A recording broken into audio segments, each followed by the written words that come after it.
Bonsoir Geoffroy Roux de Bézieux. Bonsoir. La Commission européenne veut plus de transparence. Elle veut obliger les multinationales les plus grosses à publier leur situation pays par pays pour qu'on sache où elles gagnent de l'argent et où elles paient des impôts. Dans les différents pays européens, on est en pleine affaire des Panama Papers. Est-ce que le MEDEF soutient ce projet ? Alors, il faut expliquer pourquoi la Commission européenne veut cette transparence. Et a priori, nous, on n'est pas contre. C'est simplement qu'aujourd'hui, il n'y a pas d'harmonie fiscale en Europe.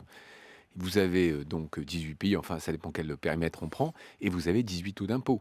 En Irlande, on paye 15% d'impôts sur les sociétés. En France, on paye 33 ou 38, ça dépend de la pénalité. Avec des assiettes différentes. Avec des assiettes qui sont différentes, mais enfin, ça n'explique pas l'écart. Donc, au total, le vrai problème de l'Europe aujourd'hui, c'est d'abord l'harmonie fiscale. C'est-à-dire l'harmonisation de tous les taux. Maintenant, Donc vous souhaitez une harmonisation des fiscalités dans toute l'Europe. S'il y a transparence, il y aura harmonisation. Simplement, ce qu'il faut voir, c'est qu'il ne faut pas que ces informations soient utilisées par des concurrents qui, eux, ne publient pas leurs données. Et qu'est-ce qui se passe une fois de plus dans cette affaire ? Soyons clairs, les Américains n'ont pas encore, ou en tout cas ne sont pas prêts à publier. Donc il ne faut pas que l'Europe soit un peu le naïf du village, comme elle l'est souvent. On a vu les contraintes de régulation bancaire, on a vu les règles prudentielles sur les assurances qui ont été mis en place par les Américains, mais appliquées par les Européens et pas entièrement de la même manière, en tout cas par les Américains. Est-ce que l'Europe, là, dans cette affaire, est le naïf du village, Geoffroy Roux de Bézieux ? On risque de l'être si on est les seuls à demander à nos entreprises de publier et que les autres entreprises, que ce soit d'ailleurs les chinoises ou les américaines, n'aient pas la même transparence. Encore une fois, ce sont des informations qui sont sensibles, parce qu'elles sont concurrentielles, et donc s'il doit y avoir une règle, elle doit être la même pour tout le monde. Un peu comme dans le sport. Nous, on est pour la compétition, mais la compétition équitable avec les mêmes règles pour tout le monde. Mais si on attend que tout le monde applique les mêmes règles, ça ne viendra jamais. Non, jamais. Non, pas du tout, parce qu'il y a un projet similaire qui est mené par l'OCDE, qui s'appelle BEPS, et il suffit d'attendre, mais c'est pas long, puisque l'OCDE a commencé, que l'OCDE mette en place, et l'OCDE, les Américains en sont membres, comme vous le savez, mettent en place ce projet, plutôt que l'Europe prenne une initiative. Là, il s'agit un peu d'initiative politique, c'est-à-dire que Moscovici, commissaire européen, comme vous le savez, sur ce sujet-là, comme il y a eu la fuite, enfin le sujet des Panama Papers, a voulu prendre une initiative politique. Et si on coordonner ça pour que tout le monde ait la même règle. C'est la réponse du MEDEF. Depuis 3 ans, les banques sont déjà obligées de rendre publiques ces informations. Est-ce que ça les empêche de faire des bénéfices ? Est-ce que ça les rend moins concurrentiels ? Non, il ne s'agit pas de dire que ça empêche les multinationales ou les banques de faire des bénéfices. Simplement, les banques américaines ont des informations sur les banques européennes.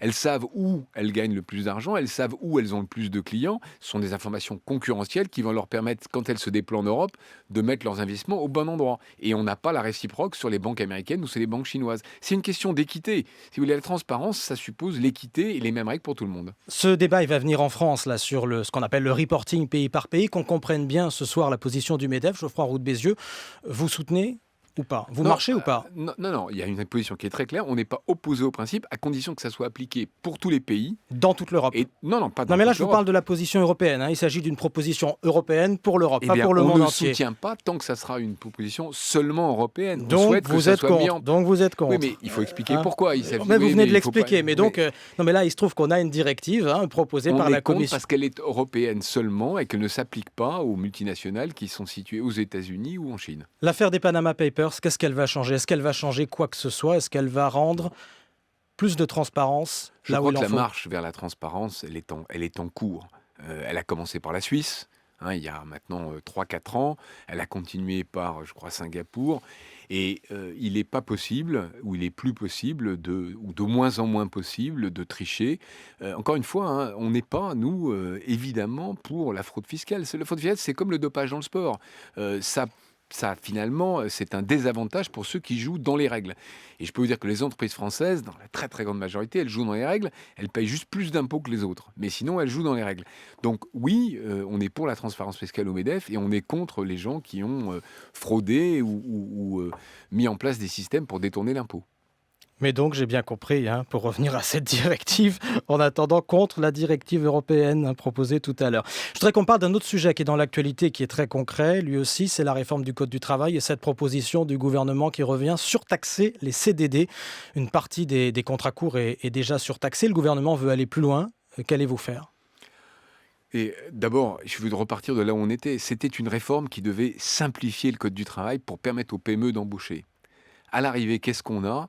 La énième taxation des contrats courts, dont on sait très bien que ça n'a jamais marché. Ça n'a simplement, qu'est-ce qui va se passer? Ben, il y aura moins de CDD, moins d'embauches et plus de chômage.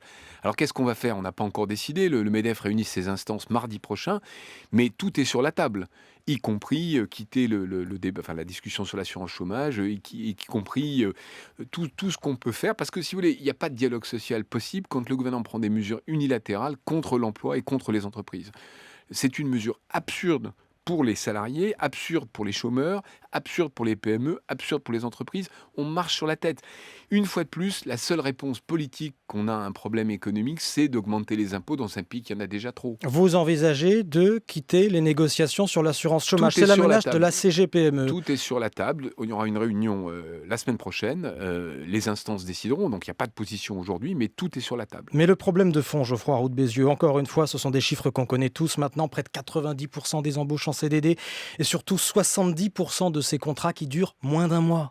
Alors Moins d'un pourquoi? mois, c'est de Pourquoi? pire en Non, mais pire. bien sûr, pourquoi? Essayons de Qu'est-ce comprendre. qu'on fait, qu'est-ce qu'on fait avec ça? Mais parce que pourquoi les patrons, et notamment les patrons de PME, embauchent sur Mais des c'était contrats pas comme ça il y a courts? 10 ans. Non, Hein. mais bien sûr, parce que l'économie a changé, parce que la prévisibilité de l'économie, du chiffre d'affaires, des commandes, c'est considérablement réduite. Un patron de PME, il navigue à vue. Et pour pouvoir naviguer, pour pouvoir embaucher, il faut qu'il puisse débaucher. C'est peut-être dur à entendre, mais c'est la réalité. Donc, qu'est-ce que propose le MEDEF? Qu'est-ce qu'a proposé? Toujours hein, la même idée hein, qui Mais c'est revient la d'année en réalité. année. Mais bien sûr, mais c'est la réalité. Demandez à tous les patrons de France, que ça soit le boulanger, le boucher du coin ou le patron de multinationale, s'il était capable de prévoir son chiffre d'affaires pendant 1 ou 2 ans, il embaucherait en CDI. Aujourd'hui, qu'est-ce que propose le MEDEF là-dessus? Le CDI agile. Le CDI agile, c'est quoi? C'est dire dès le départ comment on met fin au contrat de travail. Bon, cette idée C'est la n'a loi pas travail, ça. non, cette idée n'a pas été retenue. Vous ne la trouvez pas dans la loi travail. Et on se retrouve donc à l'arrivée avec quoi? Avec une taxation des CDD qui va faire quoi? Moins d'embauches en CDD. Il n'y aura pas plus d'embauches en CDI, il y aura moins d'embauches en CDD. C'est ça la réalité. Il y a un moment où dans ce pays, il faut écouter les gens qui embauchent. Geoffroy Roux de Bézieux, le vice-président délégué du MEDEF, invité de l'Interview Écho. Merci.